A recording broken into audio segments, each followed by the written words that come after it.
The much awaited India tour of England is just days away. The one-off test starts on Wednesday, that is 16th of June.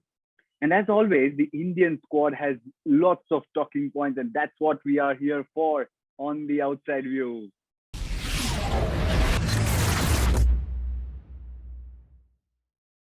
To discuss the squad, I have with me India cricketer MD Tirush Kamini as well as our very own Ananya Upendran. Tirush, let me start with you. Your thoughts on the size of this contingent. It's a 21-member contingent that has traveled to England. Your thoughts on that? I think we have the perfect combination of the right experience and the right youngsters, and we've had a lot of people who have been part of the setup for quite some time. And we've had players who have been coming into the squad and trying to make a comeback into the squad. I think we've got a good combination and a good formidable side to take on a side like England. And at 21 members, two less, two more. What's your thought on that?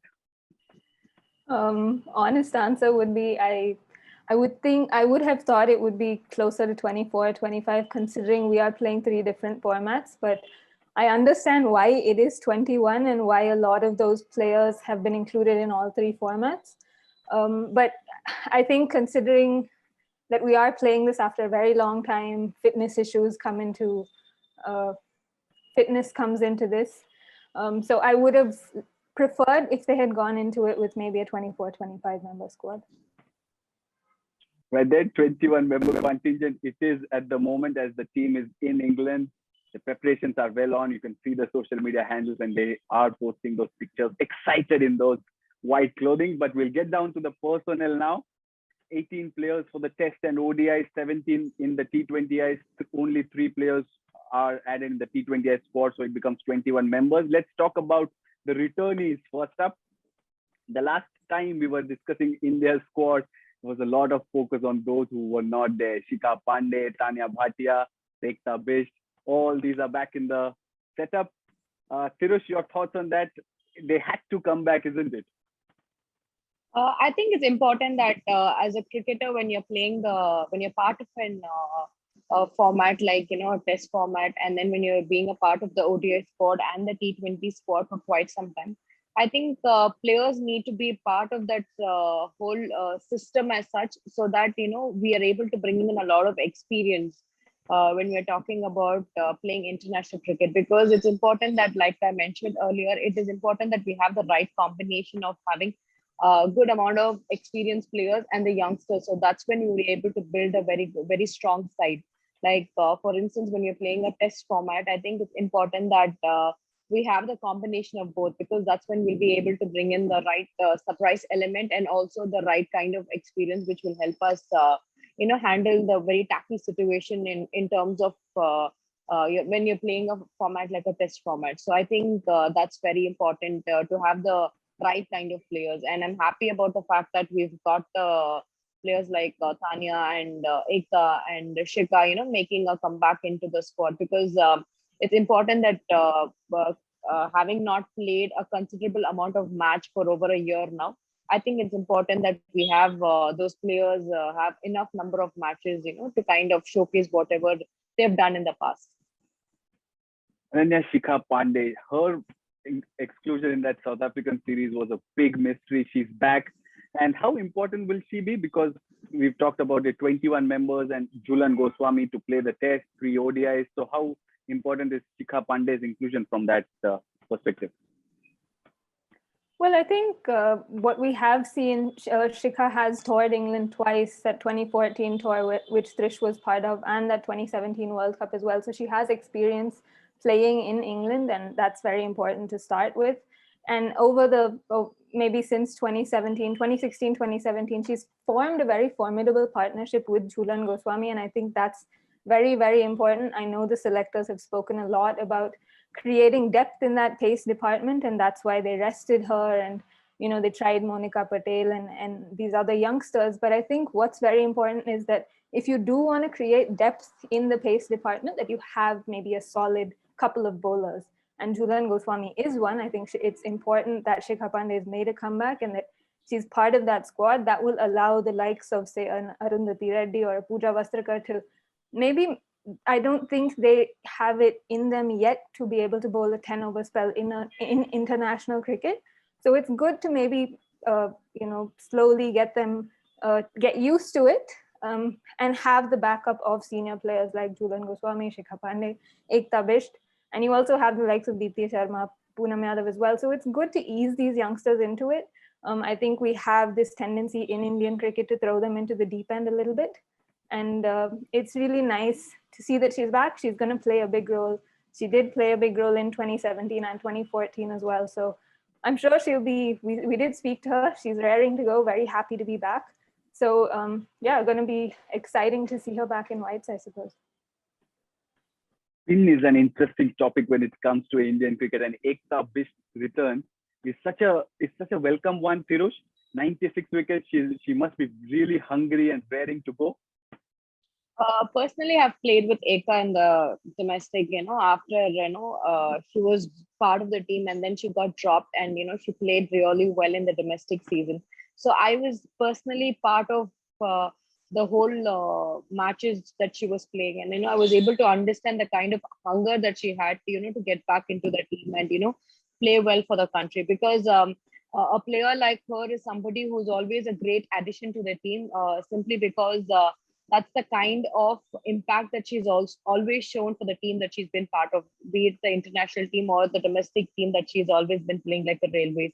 So I'm happy to see her, get back to the team and, deliver the best, whichever, and especially, like a format when you're playing like a test format, and, having an experienced player like Ekta in the side is definitely a great addition to the team. Indeed, those were about the returnees. Let's move to the interesting choices. Indrani Roy gets the maiden call-up. Ananya, that attacking batter that India always are looking for these days, especially in the shorter format, a welcome inclusion for Indrani Roy in that respect. Well, definitely. We talk about earning your place on the back of runs, and she scored over 450 runs this season. So it was a shortened season, but she was the only player to cross 400 runs, I think, in the one-day tournament. So definitely deserved. I think it's also great because she then, it becomes competition for someone like Tanya Bhatia, who is by far the best keeper in India right now, but I think she hasn't quite delivered with the bat. So it's great to have someone who has a lot of runs under her belt, also seems to be a very confident young player. She spoke to us again, and she seemed very, very happy with where she is. She's very confident in her game as well. So I think it's great to have someone like her who I think it's good that India are capitalizing on that form, that they're getting her when she's in red hot form. So it's great to see her in. She's deserved the call-up. Whether she'll play or not is another question altogether. Yeah, we are talking about the interesting picks in this squad, and there's Shafali Verma, of course, but it's not just because she's there, but she's called up in the test and ODI setup as well. We'll come to India's favorite child a bit later, but Sneh Rana makes her appearance again for India in the squad. Tirush, you've shared the dressing room with Sneh Rana in the Railway setup as well. Tell us more about the player and how eager she'll be to perform. I think Sneha Rana has always been the kind of player, you want to see her play in the international circuit, because she's been constantly playing. Even last year in the domestic season, she had done really well, kind of giving the right kind of support in terms of being the right all-rounder, like in terms of, delivering when it's required in terms of her bowling, or, in terms of batting, giving the quick runs that is required, or, even in terms of her of fielding. So she has been a very compact player as such. So to see her in the international format is definitely something very soothing. And the thing that I feel that is really encouraging is to also the addition, like rightly mentioned by Ananya, like we've got Indrani Roy and Sneha Rana, because it's important that players who are doing well in the domestic get recognized and get the call that is required, because that's when it kind of gives all the players who are playing the domestic circuit, the opportunity or the appreciation or the motivation to kind of do well. So, players like this, when they're recognized for their domestic performance, and considerably to see when we have Sneha Rana, who done extremely well in the domestic format, and, when you get called up into the test matches, or, when she's part of the whole, all the three formats, it's something very encouraging, just not for her, for so many other players as well. And just to add on that, what Trish said about Sneh Rana, I think the last couple of years, if I'm not wrong, she has also led Railways in the absence of Mithali Raj when she's been on national duty. So I think just that extra responsibility, and when you see someone like Sneh Rana, who made her debut back in 2014, she was left out for a very long time. But I think she just, again, like Indrani, seems more confident in her ability, more happy with where she is in terms of her game as well. So that kind of just allows you to make a slightly seamless transition into international cricket, which, I mean, we've seen that the step up from domestic to international is huge. But I think for players like these, when they begin to understand their game a lot better, and you pick them at that point, I think the transition is a little easier as well. Right, that also stresses the importance of domestic cricket. But now let's come to Indian cricket's favorite child, Shafali Verma, making headlines in that 2019 Women's T20 Challenge. And then she's really come, I mean, she's almost bloomed fully. And now she's in the ODI as well as the Test setup. Ananya, your thoughts on her inclusion in the longest format? Well, I think, like you said at the very start about Shikha's inclusion in the touring party, I feel like Shafali's inclusion in the ODI setup was inevitable, and therefore what we've seen is that a lot of these players are double format players because you don't want to carry test specialists. So yeah, very, very exciting. I think W.V. Raman said it a lot, that she is the kind of player that you'd want in every format. She's an impact player.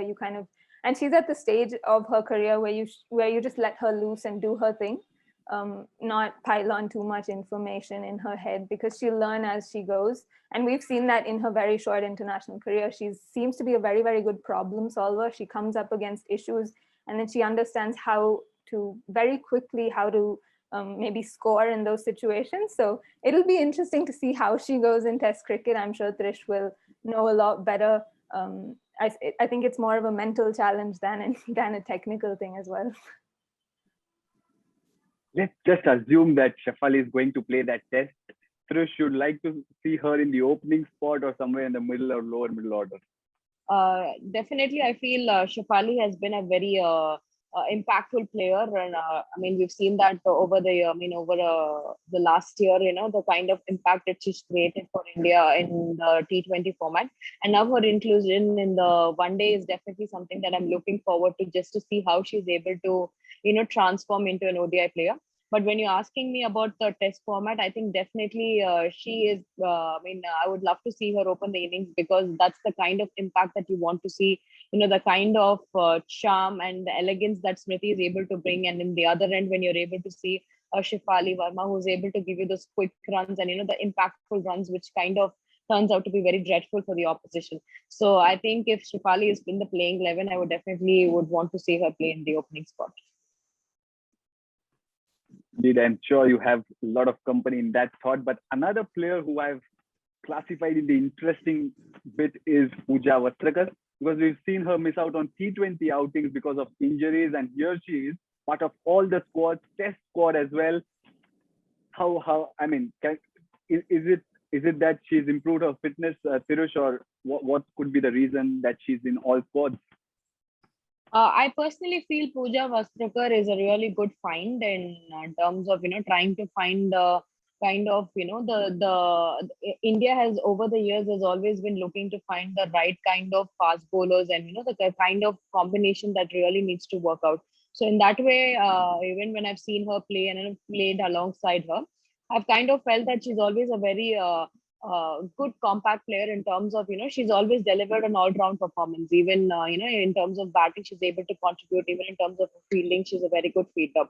But the only thing that has always been tacky in terms of Pooja is her ability to kind of handle her injury management is something very important when it comes to a fast bowler, because that's when you have to be match fit to kind of constantly play in the international format, because it's important that a player has to especially a fast bowler manage their injury very well. I'm happy that she's back into the the whole setup as such, but I'm more curious to see how she's able to withstand the position that she's got to, because she's always been a player who's delivered well, and then lost out on multiple opportunities because of her injury. But if she's able to kind of, withstand her position and be more injury free, I think she is definitely a very good find and an addition to the Indian team, because I think like in the likes of how Juludi and Shika are being part of the setup for a really long time, I think her addition, I'm more excited to see if she will be the part of the playing 11 in the test format as well. Right, let's move on to the usuals now. The Mithali Raj, Jhulan Goswami, there's Smriti Mandhana, Jemimah Rodrigues as well, and so is Harmanpreet Kaur. And here's an interesting bit about Jhulan Goswami. She's going to be, of course, playing that test match, but because why would she not? And then there are the ODIs to follow. Workload management is slowly a term that's creeping into women's cricket, isn't it, Ananya? Yeah, definitely. And when you look ahead, you're looking ahead to that 2022 World Cup, and both Mithali Raj and Jhulan Goswami have been very vocal about how that is the ultimate goal for them. They do want to win that. So obviously the hope is that, or what we're trying to do is to make sure they get there. And I think with Jhulan Goswami, I think she'll probably have to be bedridden for her not to play that test match. She's definitely going to play that test match, but it's about how you then manage her through those 3 ODIs. But I think the good thing about this tour is that there is a significant gap. So she will get enough rest after that test match, and then maybe they'll figure out, like Australia did with Taylor Willemich, saying that she can only bowl a certain number of overs. So whether you divide that as 7-6-6 or you figure that out, but maybe that's how they do that with Jhulan Goswami as well. We're not sure, but again, that the eventual goal is the 2022 World Cup. So how you get her there is key. Thirush, let's put you in the captain's shoes. Would you play Jhulan in all 3 ODIs as well if you are the captain? Because Mithali has said openly that she'd love to have Jhulan on the field when she's captain. So your thoughts on Jhulan and the workload given the format she's playing? I would definitely want to be her part of my test 11 and also the all 3 ODIs. And even if you ask me, I think she's definitely the main player, and she would definitely play a pivotal role in terms of our journey to World Cup, and also the part of the 2022 World Cup, because the kind of impact she's able to provide the start of the innings, because every team requires the right kind of start, that kind of sets the tone and the momentum for the whole game. So when we have a Jhulan Goswami opening the bowling attack, I think that's the kind of start Indian team would require. And also, that is the kind of threat the opposition will also, she's the kind of the bowler who will kind of provide the right kind of impact that is required for the start of the Indian innings and also for the opposition as well. So definitely I would want her to be the part of all the matches that she is playing. Another interesting conversation has to be around Jemimah Rodrigues, because not just because of the way she is on social media, that's nothing to do with the way she plays her cricket, but because she's coming through a lean patch of form. So Ananya, knowing Jemmy the player, Jemmy the person, do you think that will be weighing on her mind, or is she just going to take it as it comes? Well, I'm sure what she's showing to everyone is that it's not affecting her at all, and she's absolutely fine. But every player feels the pinch. Everyone, they know personally whether they're doing well or not, and it's going to be running on your mind. But I think hopefully the thing with her is she is someone who works very, very hard, no matter whether she's getting runs or not. So, if she's hitting the ball well in the nets, or, when she's doing throwdowns or whatever it is, that confidence will slowly build up.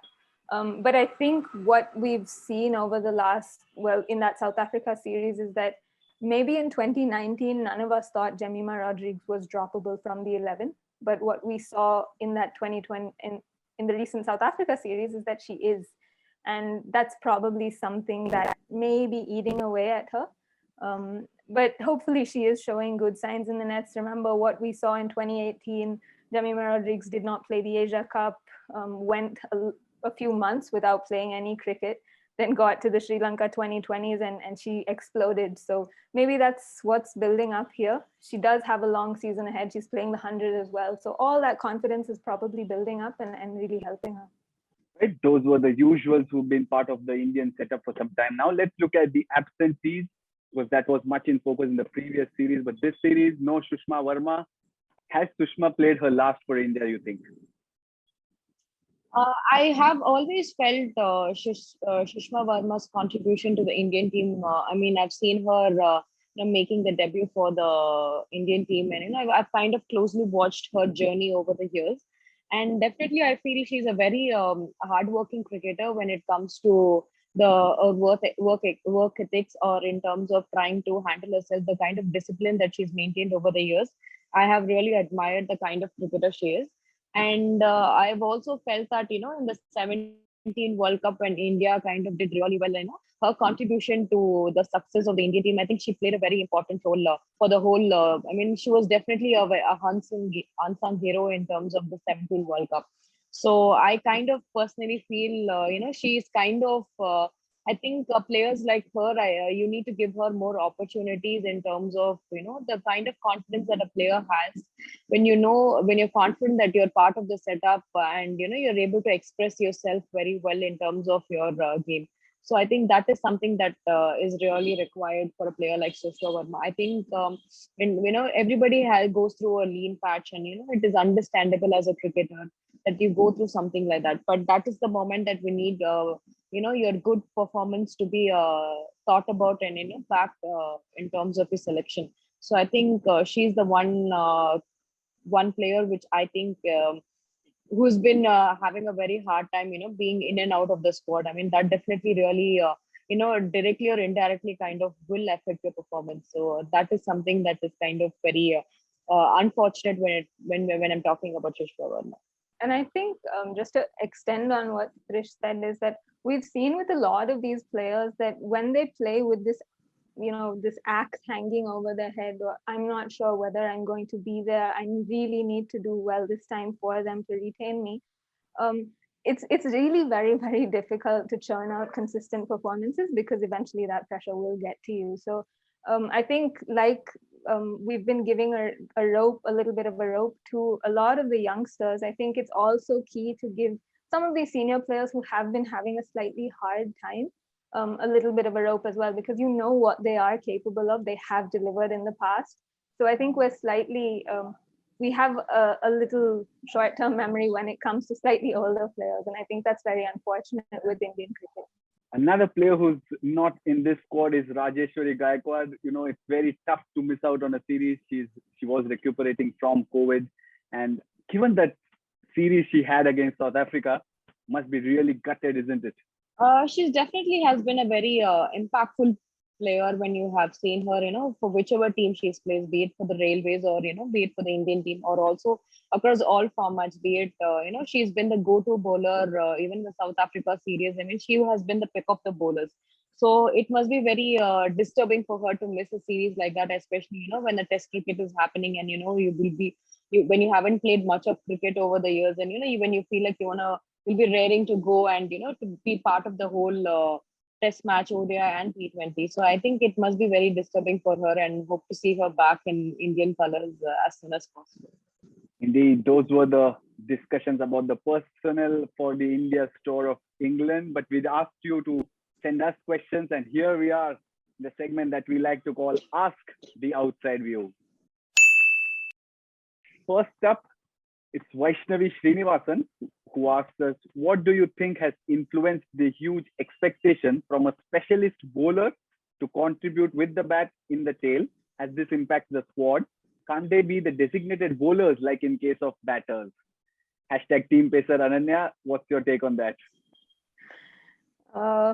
Well, we have seen in white ball cricket that those lower order runs are very important. You see it with Australia as well. Their team selection, they always, that 7, 8, 9 position is always people who can both bat and bowl. And that's obviously rubbed off onto other team selections as well. And look, I remember something that Anju Jain told us a lot.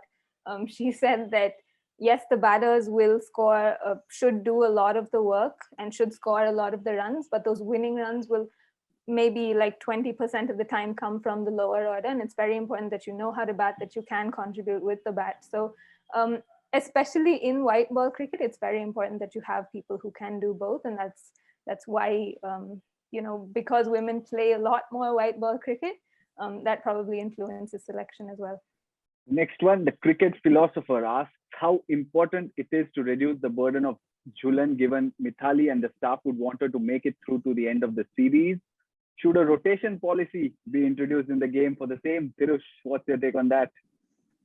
My take would be I wouldn't really, think about the rotation policy as such, but I think it's important that cricketers are given enough opportunities in terms, when the setup is right this time, we have a lot of India A series, and, when we have a lot of, the other kind of series, we've had the emerging Asia Cups, a lot of matches that are happening, just not in terms of domestic cricket, but also in terms of your second string teams, going for the India A tours. I think it's important that we have enough number of players getting the opportunities, because sometimes I know there's something which is very different that's happening in over the years, is that we see the main players who are playing in the Indian squad also playing the India A squad. I think if that would be something, when you kind of see a lot more players, we have exclusively two teams in terms of a good India A side, like a good second string team, and also the proper Indian team, that I think it's much better than having a rotation policy.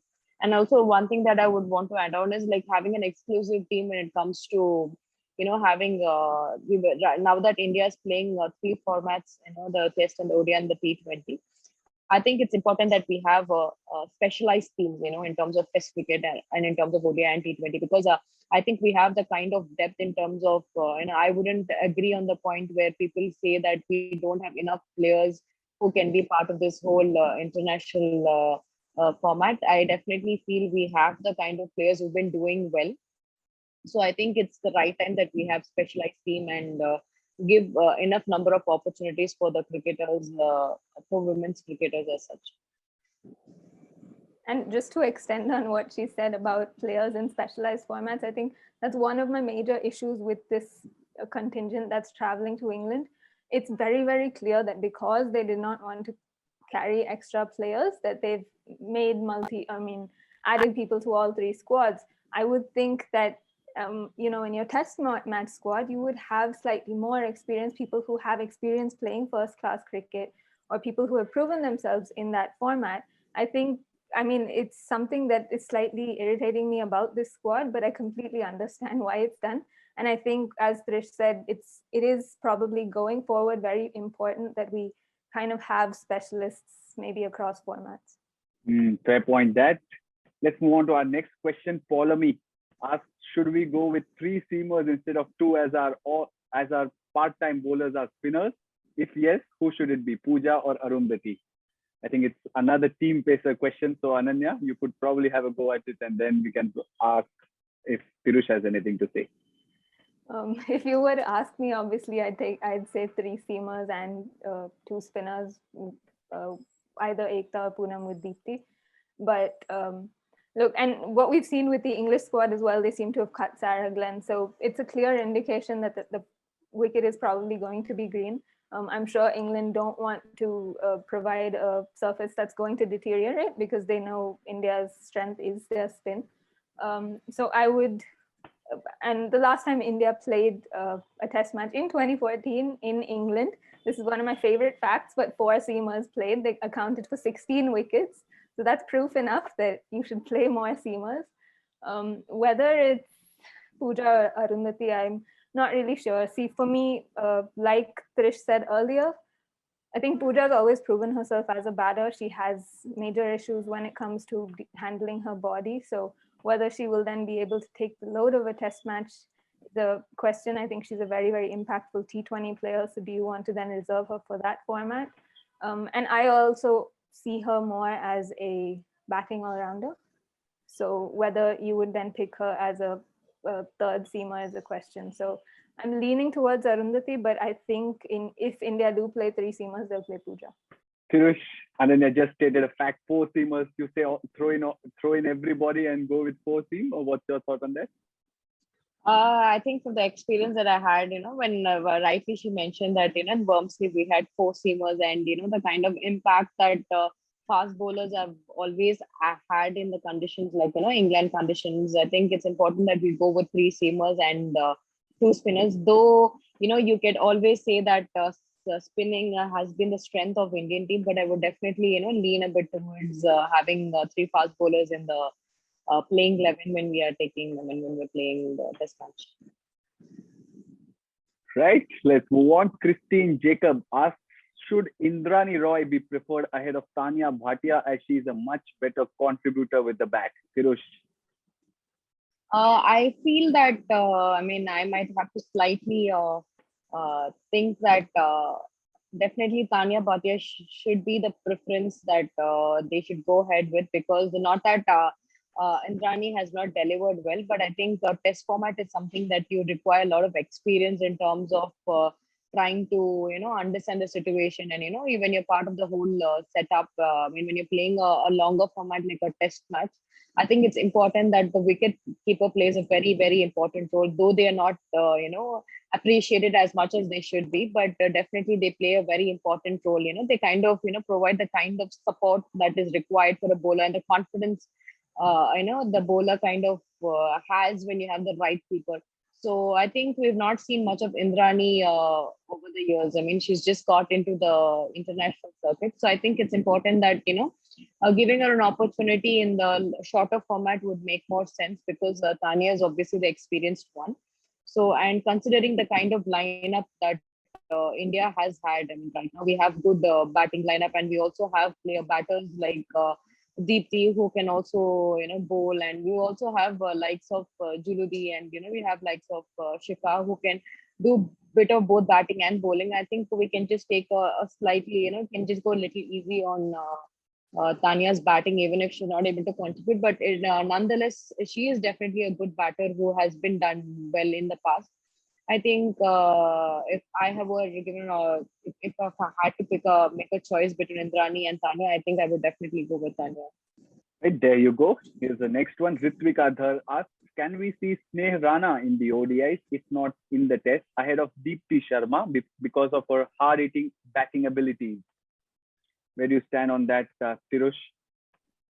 I feel that Sneha has definitely deserves an opportunity in the ODI score, in the ODI 11 and in the T20, because she has done really well in terms of her performances, and when I have seen her on a upfront level, and when you played alongside her, the kind of impact that she'll be able to provide for the team. I wouldn't go with the fact, trying to overlook her over the player like a Deepti Sharma, because Deepti has done really well for the team, and she's kind of cemented her place in the in the all two formats. So I think probably you can rest Deepti and see how Sneha is playing, but trying to replace her over Deepti is something that I wouldn't do, or I wouldn't kind of think at this point of time, because the kind of because I'm a very strong believer of giving the kind of comfort for a player when it comes to the international circuit, because a player needs to have the kind of confidence that when you've earned your spot in the team, it's important that you are well recognized, and you're given the comfort. So probably if you want to try Sneha Rana, probably you could rest Deepti and see how it goes, rather than trying to replace Deepti in place of Sneha. Ananya, your thoughts on that? Because we've talked about the lack of left-handers in that middle order. Deepti is a left-hander, Sneha is a right-hander. Your thought on Deepti versus Sneha? Well, I think like Trish said, she probably deserves a game or two, definitely. She has proven herself in the domestic tournaments over the last couple of years, is coming in on the back of lots of wickets. So definitely deserves a go. Again, whether you replace, it's all about the words at the end of the day. Like Shikha Pandey was rested, maybe you could just rest Deepti Sharma and play Sneh Rana. But whatever it is, I think Rana is coming in on the back of some really good numbers. She's been bowling very, very well as well. So definitely deserves a go. Lastly, Radha Latgupta asks, which youngster will be the game changer for India in the test match? Ananya, you can have a go, and then we'll come to Tirush. Well, if Shafali Verma plays, you can't go past her, can you?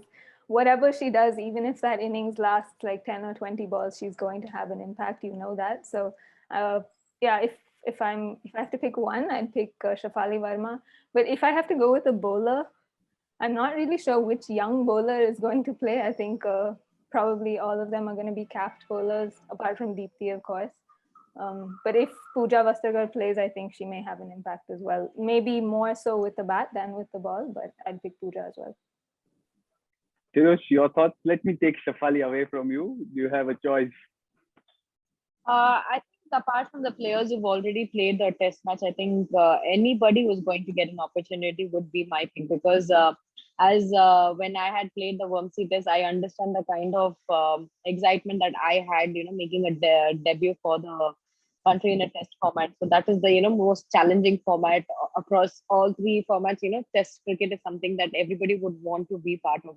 So I'm not just going to go with a particular player as such because whoever is going to be part of the playing 11, whoever is going to make a debut, I'm definitely going to, go for that player because, you really can't predict what's the combination that the Indian team is going to go with. With whatever combination they're going with, whoever is going to be part of that test match for the first time, and I definitely think that's the player I'm going to go with. Given Tirush Kamini's experience, I think she's ducked the bouncer I threw at her safely. So that's it. This was the squad analysis. Remember, for India Tour of England, the one-off test starts on Wednesday, that is 16th of June. But before that, remember to tune into the Outside View live. We'll be previewing that clash on the match days as well. After the game, we'll be coming to you live with all the analysis. Thank you, Tirush. Thanks, Ananya. And for all of you watching, thank you for watching. Stay safe, and we'll see you next time.